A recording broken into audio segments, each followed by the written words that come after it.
He built one of the most recognizable faces in rock and roll behind 7 pounds of grease paint, breathed fire in front of 3 people at a nightclub in Queens, and turned that humble start into a billion-dollar empire stamped on everything from guitars to caskets. But in the last 12 months, Gene Simmons has been making headlines for reasons that have nothing to do with the stage. A bandmate's sudden death. Words he wished he could take back. A trip to the White House that ended with his own wife pulling him off the podium. This is the story of how the Demon of Kiss spent the most emotionally complicated year of his long career, and why the headlines keep coming.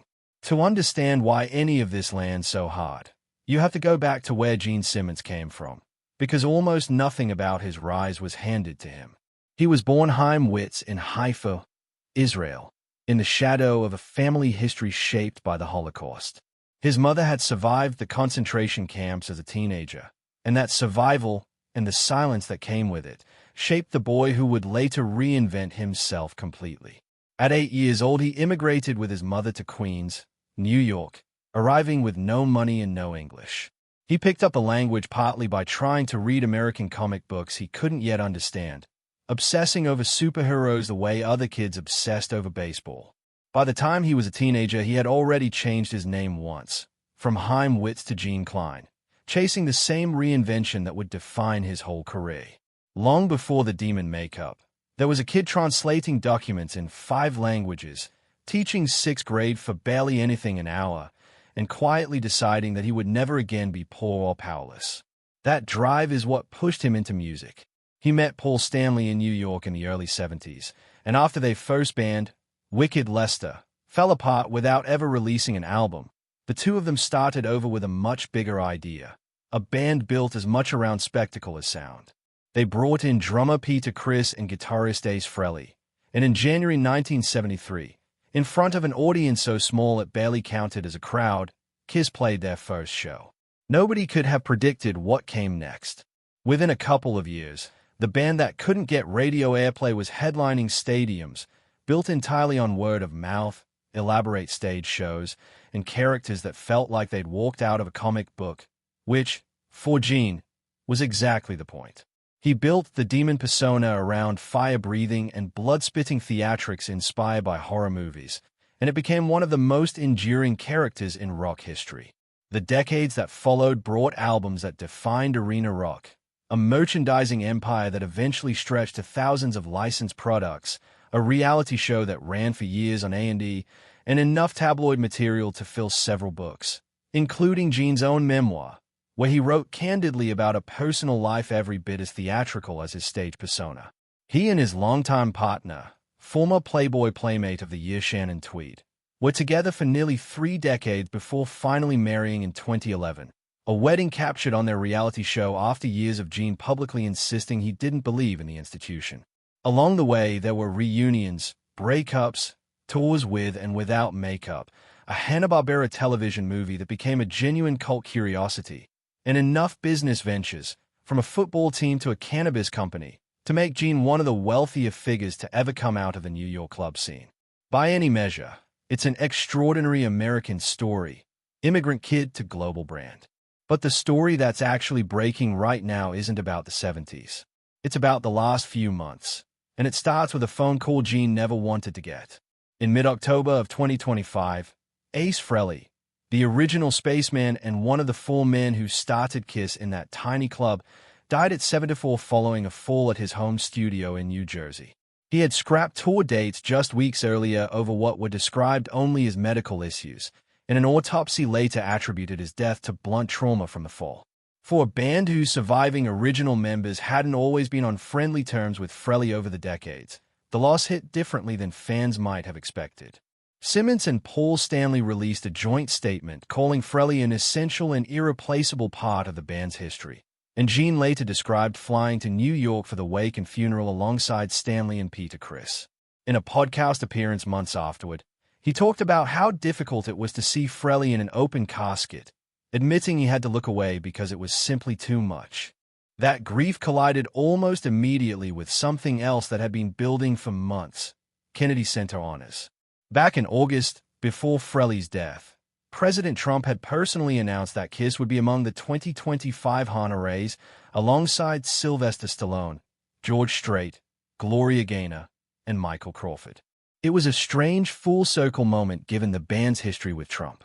Simmons had been openly critical of him in the past, at one point comparing the political climate he helped create to something close to infestation, and Paul Stanley had called him a danger to democracy around the 2024 election. None of that stopped either man from accepting the honor. Both released statements calling it one of the greatest recognitions of their careers, with Simmons describing Kiss as the embodiment of the American dream. By the time the ceremony actually happened in December, Frehley was gone, and his absence turned what should have been a straightforward celebration into something much heavier. Gene later said the saddest part of the whole honor was knowing there would be an empty seat where Frehley should have been sitting, watching 4 decades of work finally get recognized at that level. Frehley's daughter accepted the award in his place, and Trump acknowledged him from the stage before presenting medals to Simmons, Stanley, and Chris.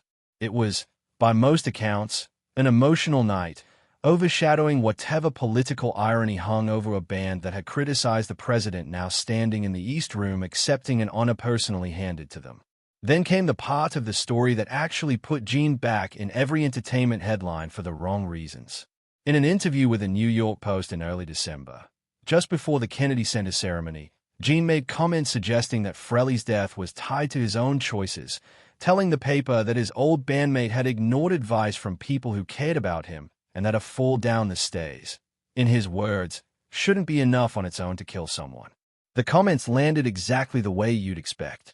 Fans and fellow musicians pushed back hard, pointing out that Frehley had been open for years about getting sober and turning his life around, and that reducing his death to a lifestyle choice ignored both the medical reality and the man's own effort to change. Within days, Gene walked it back in a public post, admitting he had chosen the wrong words and that on rereading them he understood how much they had hurt people. It wasn't the first time he'd been in this position. He'd faced similar backlash years earlier after dismissive comments about the death of Prince, so for longtime fans, the pattern felt familiar even if the apology seemed sincere.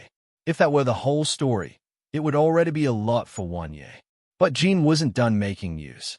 In early December, right around the same stretch as the funeral fallout and the honors ceremony, he showed up at a White House press briefing alongside his wife and his son Nick. He wasn't there to talk about Trump specifically. He was there to push for the American Music Fairness Act, legislation that would require radio stations to pay artists royalties for airplay, something that has been a genuine cause for him for years, tied to the argument that performers whose music built entire stations' audiences have never seen a cut of that revenue. He took questions from reporters and made his case directly, at one point noting that stations use musicians' images to promote themselves without paying them a dime. It was a legitimate policy moment. Then it became a viral one. When a reporter asked whether Gene planned to meet with the president himself, Shannon Tweed answered for him with a flat no that got the room laughing, walked onto the stage, took her husband by the hand, and led him off the podium herself. Gene, in typical form, cracked a joke on his way out about how nice it was to talk to himself. Clips of the moment spread fast, less because of the substance and more because it was, frankly, a very on-brand snapshot of their marriage after all these years. Gene holding court, Shannon deciding when the show was over. Taken together, these last several months paint a picture of a 76-year-old rock icon who is still very much in motion, still emotional, still occasionally saying exactly the wrong thing in public and then having to clean it up, and still, after more than 50 years in the spotlight, capable of generating headlines without a single news song. There's something almost fitting about it. This is a man who built an entire career on being larger than life, on turning contradiction into theater. The immigrant kid who reinvented his own name twice before he was 10. The sex symbol who avoided alcohol and drugs his whole life while everyone around him indulged.